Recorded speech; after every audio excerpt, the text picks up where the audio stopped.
Metabolomics is a term used to describe the measurement of multiple metabolites in biological specimens, like bodily fluids, with the goal of identifying molecular signatures.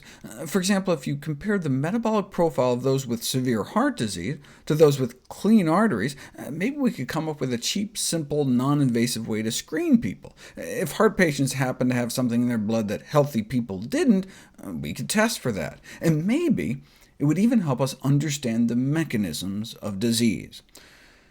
To refer to metabolomics as a new field, though, is to do injustice to ancient doctors who used ants to diagnose people with diabetes, because the ants could detect the sugar in their urine.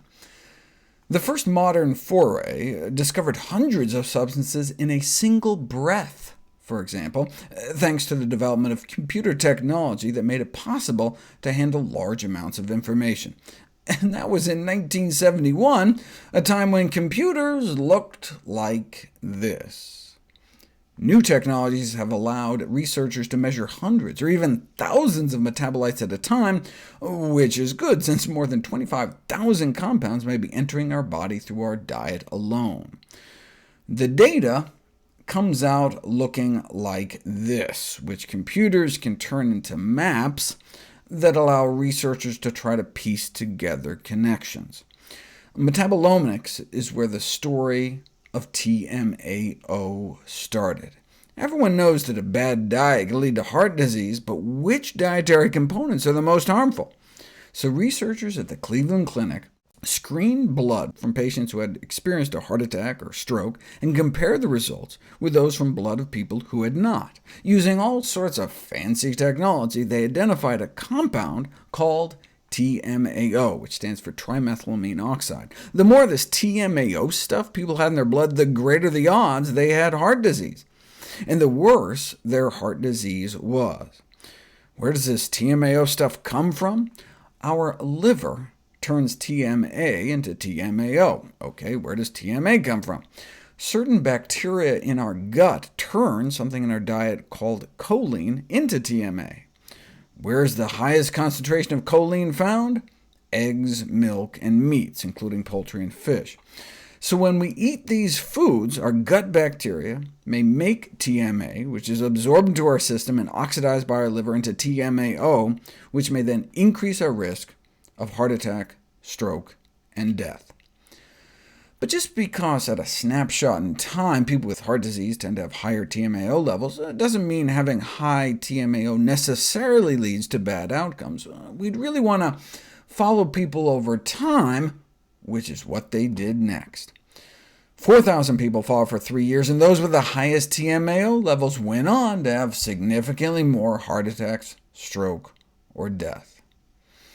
Wait a second, though. If high TMAO levels come from eating lots of meat, dairy, and eggs, then maybe the only reason people with high TMAO levels have lots of heart attacks is they're eating lots of meat, dairy, and eggs.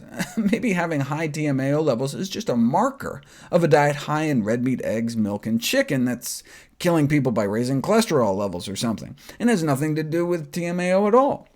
Conversely, the reason a low TMAO level seems so protective may just because it's indicative of a more plant-based diet.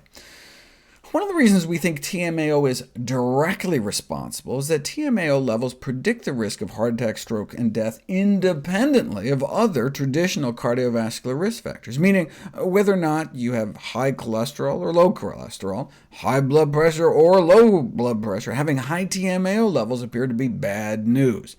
This has since been replicated in other studies, up to 9 times the odds of heart disease at high TMAO blood levels, even after controlling for meat, fish, and cholesterol intake, which is a surrogate for egg intake.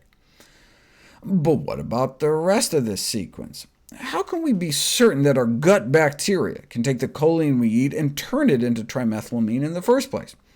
Easily. They just have to administer a simple dietary choline challenge. How do you do that? Just give them some eggs. Have people eat 2 hard-boiled eggs, and you get a bump of TMAO in their blood within an hour of consumption. But what if you gave them antibiotics to wipe out their gut flora? Then you can give them eggs and nothing happens. In fact, their TMAO levels are down at 0, showing gut bacteria plays a critical role. But if you wait a month, give their gut some time to recover from the antibiotics, TMAO levels come creeping back up. These findings did not thrill the egg industry. Imagine you work for the American Egg Board, tasked with designing a study to show no effect of eating nearly an egg a day. How could you rig it to show no difference? Well, if you look at the effect of an egg meal, you get a bump in TMAO levels, but your kidneys are so good at getting rid of this nasty stuff that by hours 4, 6, 8, you're back to baseline. So all you have to do is just make sure they hadn't eaten those eggs in the last 12 hours, and you can show no effect and get your study published in the Journal of the Academy of Nutrition and Dietetics and collect your paycheck.